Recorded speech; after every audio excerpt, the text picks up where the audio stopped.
ऐसा प्रतीत होता है कि माताओं ने महावीरों को जन्म देना बंद कर दिया है।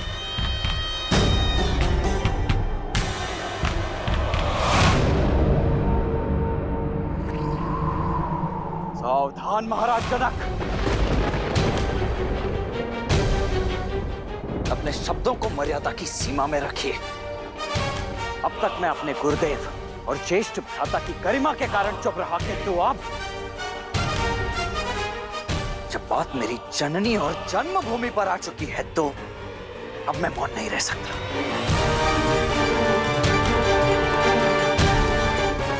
क्या कहा आपने? ये धरा वीरों से रिक्त हो गई है? माताओं ने वीरों को जन्म देना बंद कर दिया है? मैं आपको सचेत कर दूं महाराज, अयोध्या में आज भी माताएं न केवल सिंहों को अपितु नरसिंहों को जन्म देती है।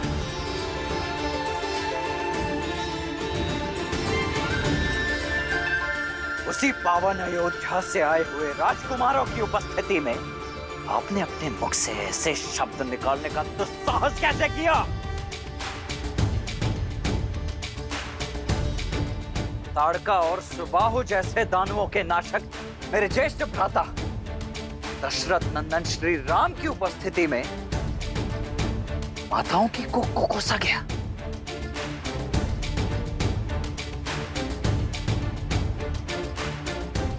बस मात्र एक संकेत मिलने की देरी है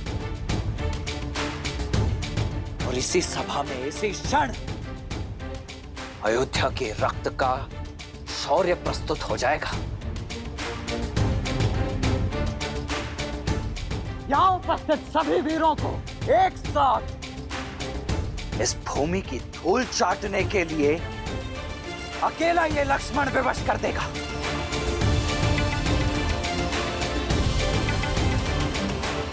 आज्ञा दीजिए भैया कि अयोध्या के अपमान का इसी क्षण प्रतिकार ले सकूं।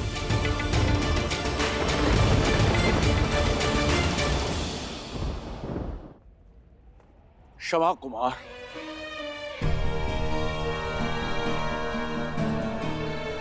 मेरी मंशा किसी को आहत करने की नहीं थी। यह आपका अपमान नहीं था, अपितु एक विवश, एक लज्जित पिता का विलाप था कि संसार क्या कहेगा। ज्ञान का गढ़ कहे जाने वाली मिथिला के राजा ने इतनी बड़ी मूर्खता कर दी। अपनी ही पुत्री के स्वयंवर में एक असंभव सी शर्त रख दी। सदियों से शत्रुहीन रहने वाली मिथिला आज एक ही दिन में अनगिनत शत्रु खड़े कर दिए मैंने।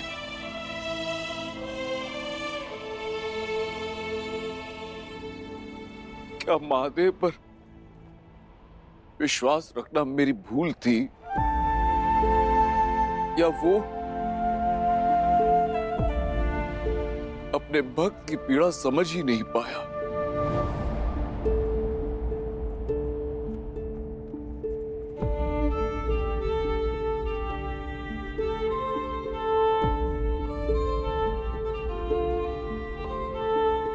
मैं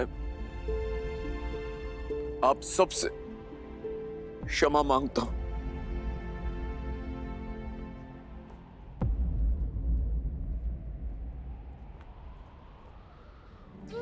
क्षमा।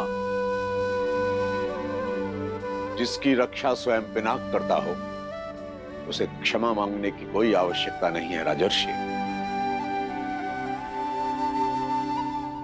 महादेव के निर्णय पर आप संदेह करते हो?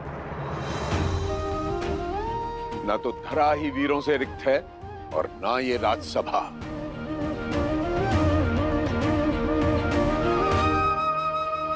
राम,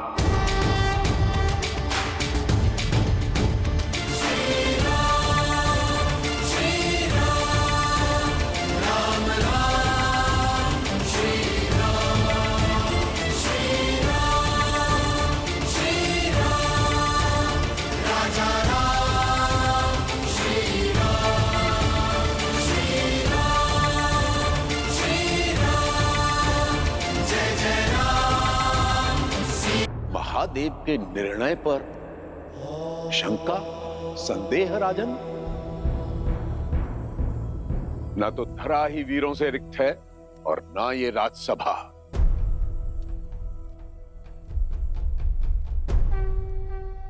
राम,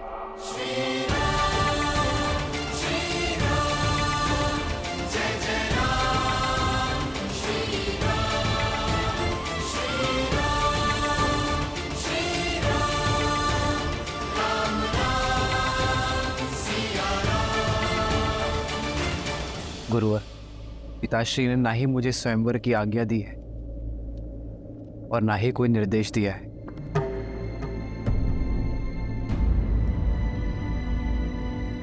इस सभा में इसी समय तुम्हारा पिता कौन है राम? ब्रह्म ऋषि, आज से आप ही इनके माता पिता हैं।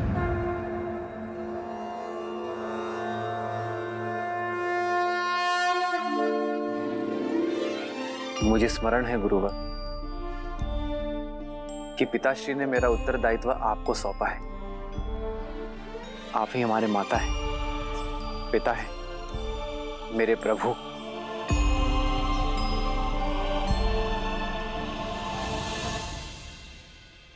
इस भरी सभा में अपमानित करने वाले वचन सुनकर भी तुम मौन रहे, ताकि मेरे शिष्य होने की मर्यादा ना मिटे।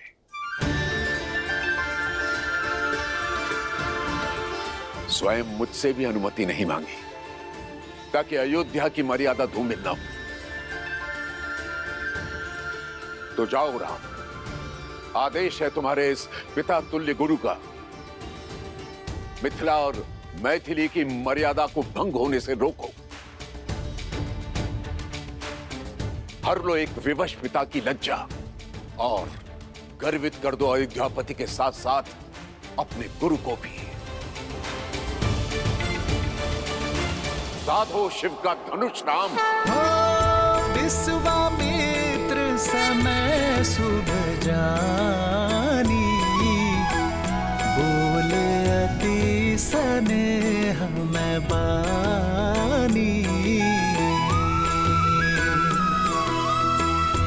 उठहु राम भजहु भव चापा, मिटहु तात जनक परितापा।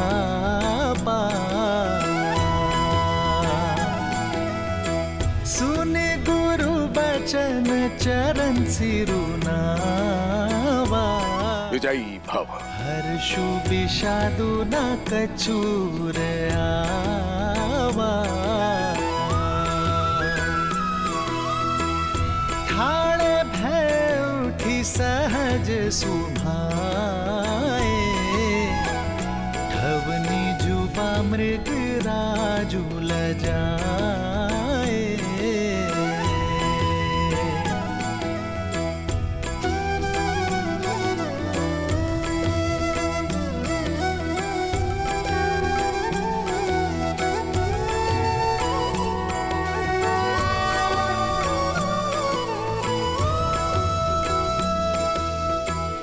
सहज ही चले सकल जग स्वामी, मत मंजूबर कुंजर गामी।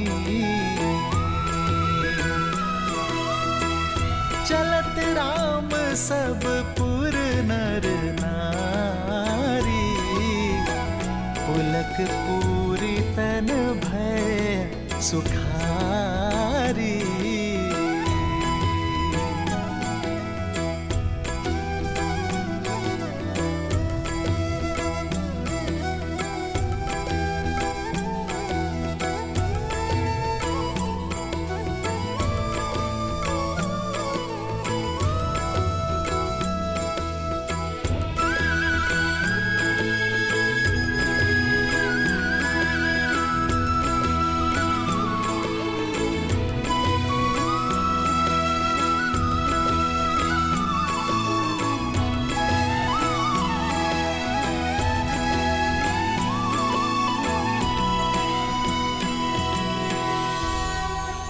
मैं अपने सभी गुरुजनों पूर्वजों,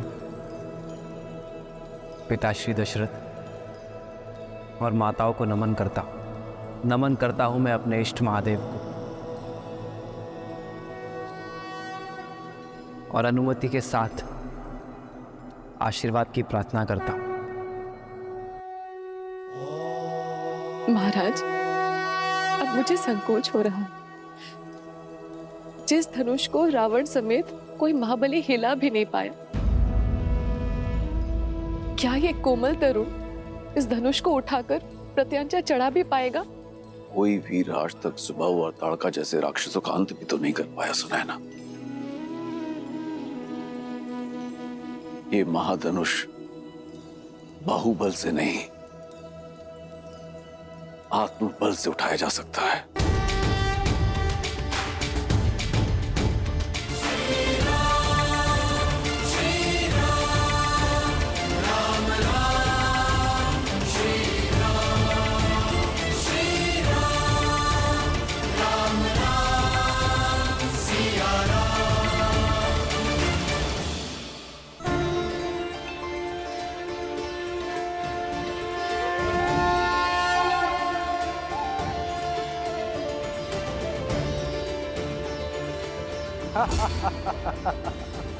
अब महाबलियों के बीच बालक भी प्रतियोगिता में भाग लेने लग गए। अरे हो गई अयोध्या का राजकुमार, दशरथ का पुत्र, पर परिवार से परिचय सिद्ध होता है, पराक्रम नहीं। अरे इसकी कलाइयां तो देखो कितनी कोमल है, कहीं मुड़ ना जाए। और कैसे मान ले इसने ताड़का का वध किया होगा? अरे ये सब भ्रम है। ऋषियों के अतिरिक्त किसने देखा इसे ताड़का का वध करते हुए? समय रहते लौट जाओ बालक, व्यायाम करो, दूध पियो। ये शिव धनुष है, बालक के खेलने का खिलौना नहीं है।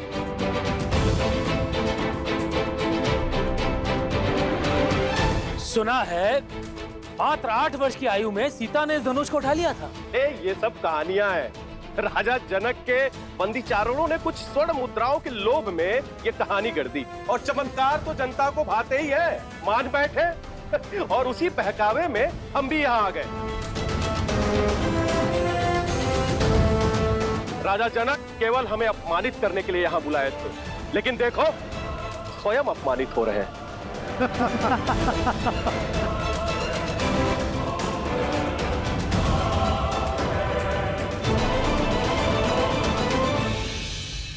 अब समझ आया महादेव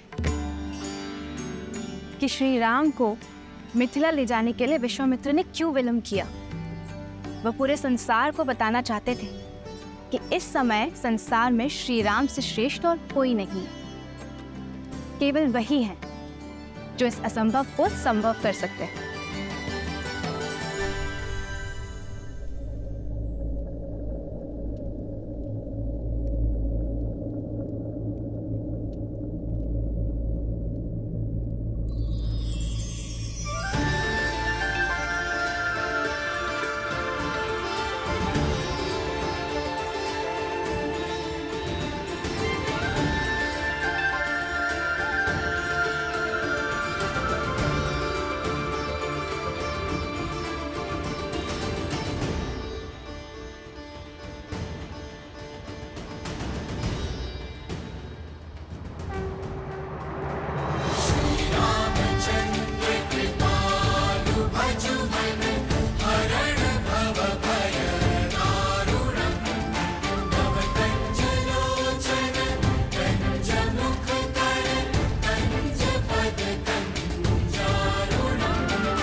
अविनाशी सब घटवासी व्यापक परमानंदा।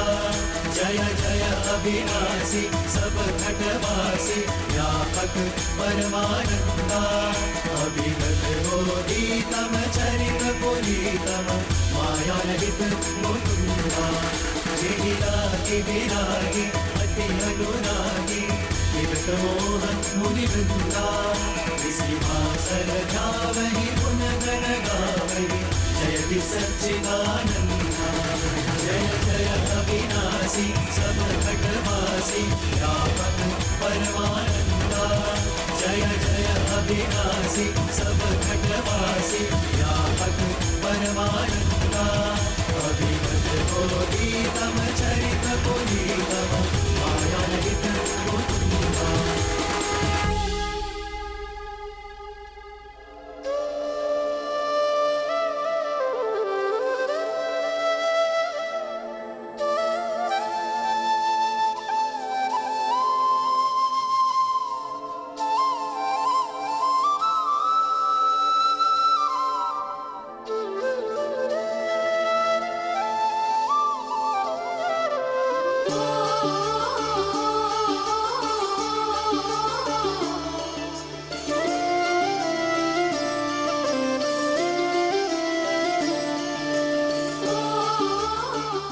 किसने सोचा था कि महाविनाश करने वाला महाधनुष पिनाक प्रेम का संयोजक बनेगा, भगवान विष्णु और देवी लक्ष्मी के मिलन का मार्ग प्रशस्त करेगा। पिनाक का मिथिला में यही उद्देश्य था देवी, जो अब पूर्ण हुआ। अब इसका वहां कोई कार्य शेष नहीं। हे श्री राम, मुक्त कर दीजिए इसे, भंग कर दीजिए इसे।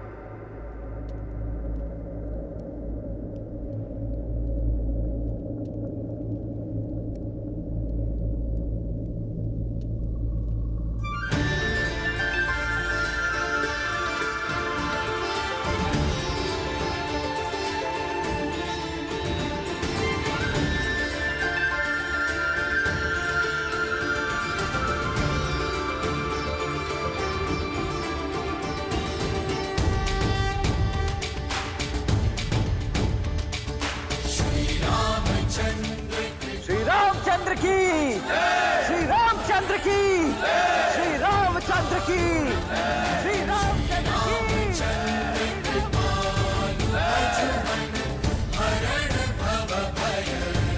श्री रामचंद्र की, श्री रामचंद्र की, श्री रामचंद्र की, श्री रामचंद्र की।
महादेव की इच्छा पूर्ण हुई। प्रभु तो ऊंचा खंड मही तारे। श्री रामचंद्र की, श्री रामचंद्र की,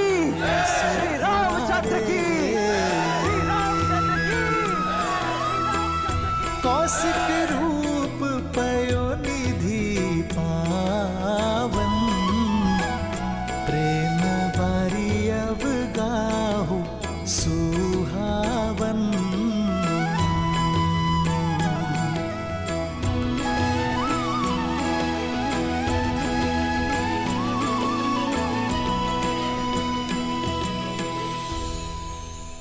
आपने अपने और देवी लक्ष्मी के मंगल मिलन का सूत्रधार मुझे बनाया। ब्रह्मर्षि की पदवी से भी बड़ा है ये मेरे लिए। मैं धन्य हुआ प्रभु। महादेव की असीम अनुकंपा से रघुवंशी अयोध्या कुमार दशरथ नंदन श्री राम ने स्वयंवर की शर्त पूरी कर दी।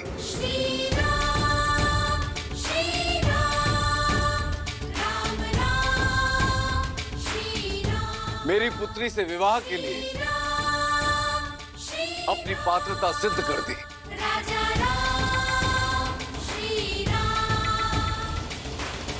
पुत्री सीता,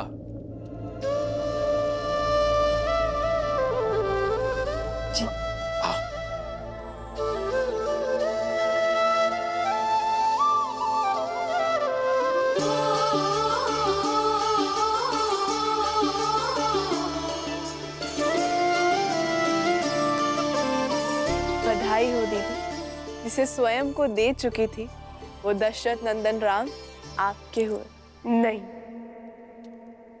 मैं श्री राम की हुई। जन्म जन्म का है ये संगम, राम रतन सीता वैभव धन। एक है पौरुष एक समर्पण, एक है रूप तो दूजा दर्पण। राम है लोचन सीता दृष्टि, राम है बादल सीता वृष्टि। राम सिया राम सिया राम सिया राम, राम सिया राम सिया राम।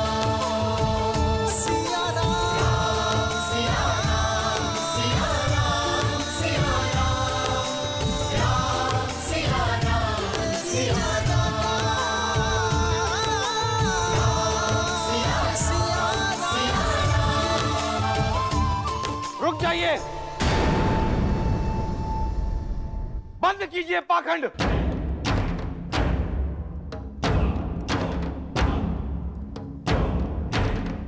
यह चुनाव अनैतिक है। शर्त धनुष पर प्रत्यंचा चढ़ाने की थी, उसे तोड़ने की नहीं।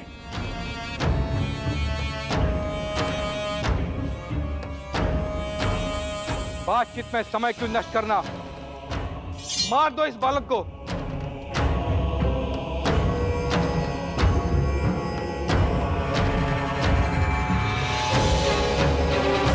और कर लो सीता का हरण।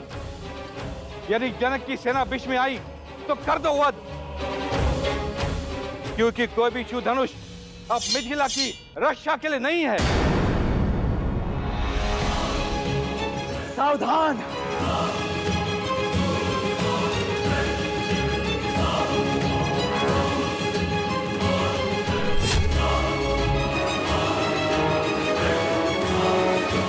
आदेश दीजिए भैया, इन मूर्खों के अहंकार और मलिन विचार दोनों को एक साथ काट कर फेंक सको।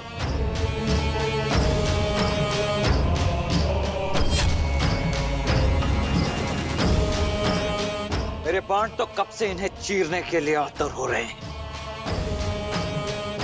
ये मनुष्य नहीं है, ये मनुष्यों के भेष में राक्षस है, राक्षस। आप बस आज्ञा दीजिए भैया।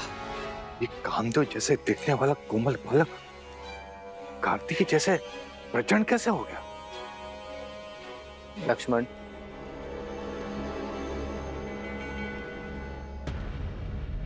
ये समय प्रहार का नहीं, सत्कार का है।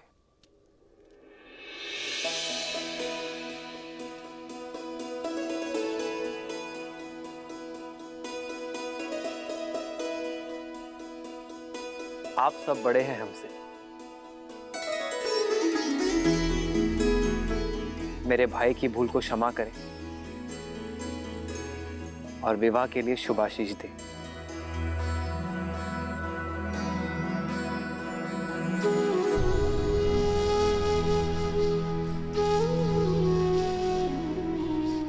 अपराध के लिए आशीष नहीं मिलता है। तुमने शिव धनुष को भंग किया है अवध कुमार। अपराधी नहीं, छल भी किया है, क्योंकि जो कार्य हम सब महाबली मिलकर एक साथ नहीं कर सके उसे तुमने कैसे संपन्न कर दिया। शिव धनुष को ऐसे उठाया जैसे कोई पुष्प हो। ये माया है। ये माया नहीं, आभार की छाया है। आप सभी में अहंकार का भार था, ईर्ष्या थी, शक्ति का मत था, पर महादेव का धनुष काम, क्रोध, मद, लोभ, मोह के भार से नहीं, आभार से उठाया जा सकता है।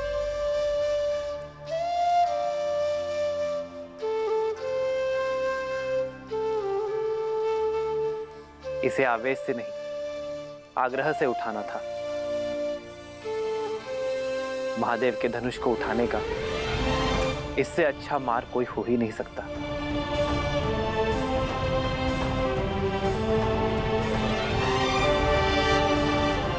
आप सभी में एक 8 वर्ष की बालिका से कई अधिक बल है, किंतु देवी सीता का मन मां गंगा की भांति पवित्र है। उन्होंने धनुष उठाने की अनुमति मांगी तो महादेव ने उन्हें अनुमति दे दी, और आज महादेव ने मुझे भी निराश नहीं किया।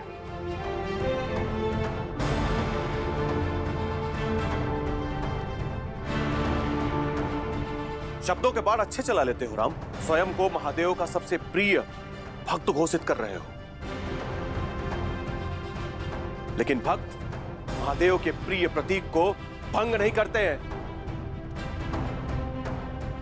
इसका अर्थ है कि महादेव अवश्य तुमसे रुष्ट हैं।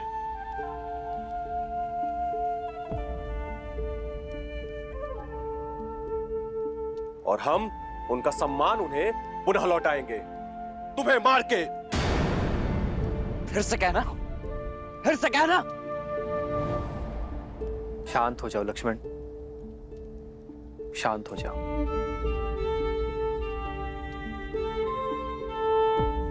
सज्जनों, ये धनुष उठाने का निर्णय केवल महादेव का था, तो उन्हें ही निश्चित करने दे कि यह धनुष टूटा कैसे।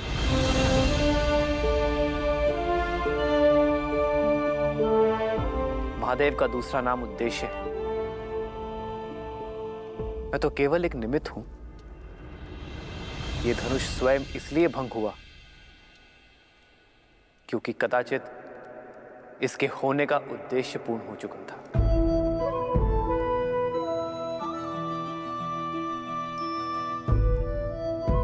वाद विवाद नहीं, प्रतिशोध चाहिए हमें प्रतिशोध चाहिए। कैसा प्रतिशोध? आपकी हार का? कहां गया था आपका मान सम्मान जब आप महाधनुष उठाने का प्रयत्न कर रहे थे और विफल हुए?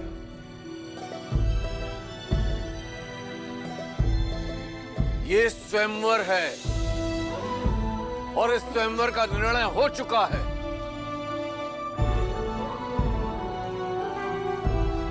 मेरी पुत्री ने अपना वर चुन लिया है।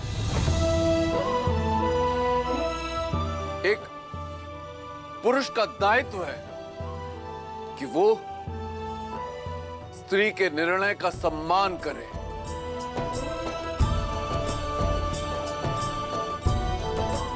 ना कि अपने अभिमान की अग्नि में उसके चैन की आहुति दे दे। ललकारो मत हमें जनक, हम मौन थे, क्योंकि अब तुम्हारी रक्षा करने वाला शिव धनुष की ढाल भी अब भंग हो चुकी है। अब युद्ध की अग्नि में तुम्हें और तुम्हारी मिथिला को चलना होगा। और रही तुम्हारी ये सुंदर पुत्री, तो उसके भाग्य का निर्णय हम पर छोड़ दो।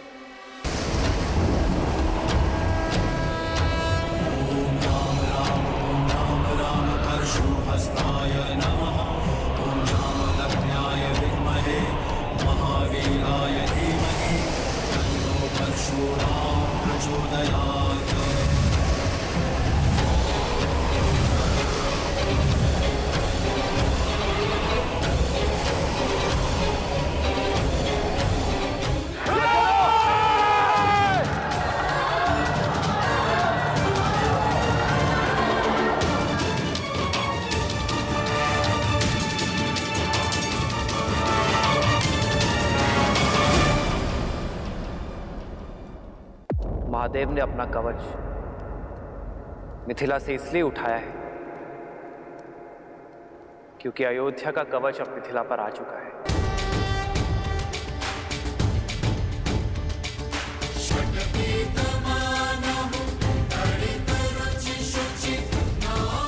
आप सब विवाह में आए इसलिए आपसे आशीष मांगा था, किंतु यदि आप युद्ध के लिए ललकार रहे हैं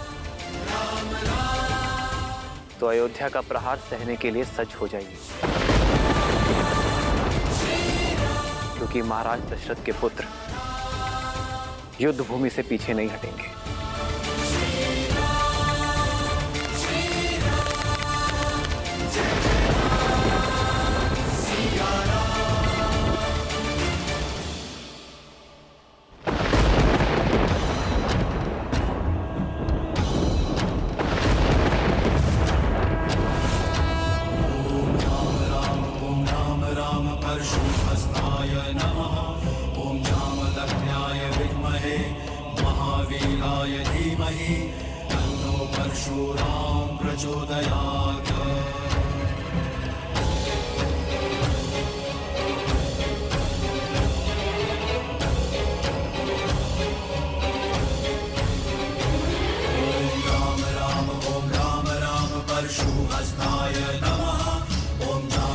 किसने भंग किया मेरे गुरु महादेव का ये धनुष?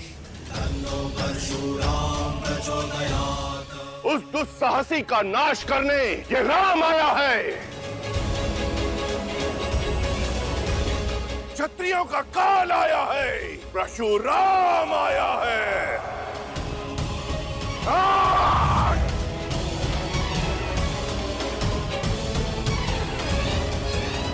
किसने मेरे आराध्य के धनुष को भंग किया? उत्तर दो, अन्यथा इस सभा के साथ साथ मैं पूरी मिथिला को भस्म कर दूंगा।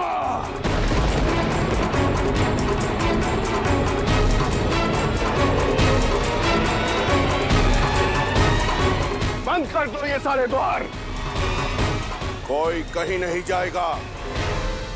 अपराधी के लिए अब केवल एक ही द्वार खुलेगा, मृत्यु द्वार।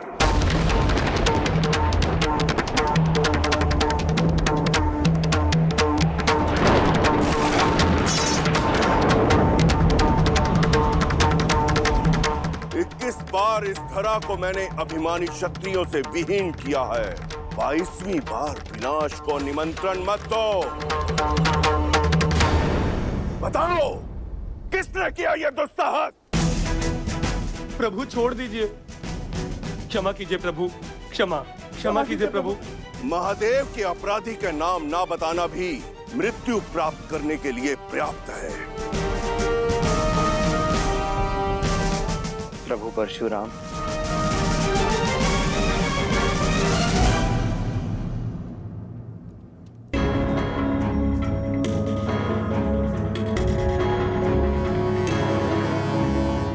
तो तुम बताओगे कि कौन है वो? बताओ युवक। मैं शिव धनुष मुझसे भंग हुआ है और इसलिए मैं क्षमा चाहता हूं प्रभु।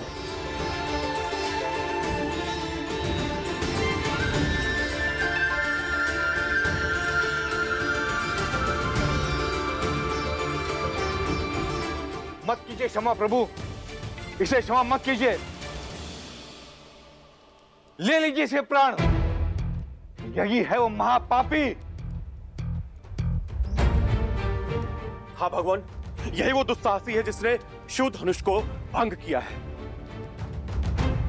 गुरुदेव, हम तो इसको खुद दंडित करने जा रहे थे, उसी क्षण आप प्रकट हो गए और यह शुभ कार्य आप अपने हाथों से कीजिए गुरुदेव।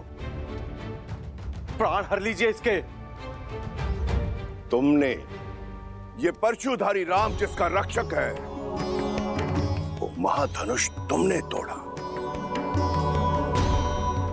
अपना परिचय दो बालक। मैं भी राम, अयोध्यापति दशरथ का ज्येष्ठ पुत्र राम।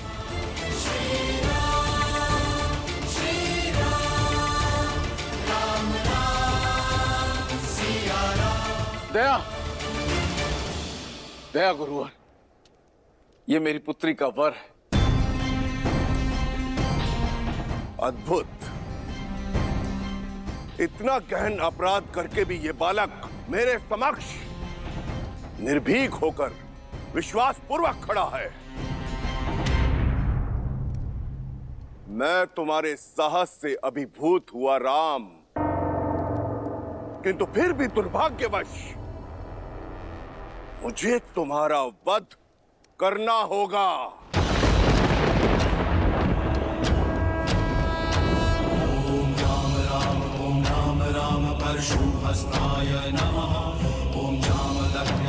क्योंकि अब इस संसार में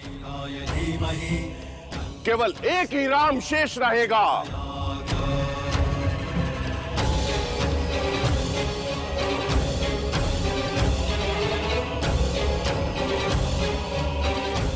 धनुष का रक्षक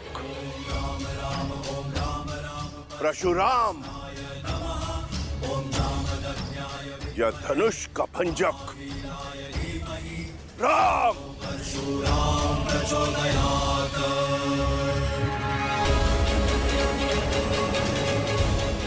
मुझे अपना सेवक समझकर शांत हो जाइए प्रभु। इतना बड़ा अपराध करके स्वयं को मेरा सेवक बता रहे हो। जनक, बताओ इस दृष्ट को कि कौन सा था वो धनुष। दीदी, यदि युद्ध छिड़ गया तो बहुत बड़ा अनर्थ हो जाएगा।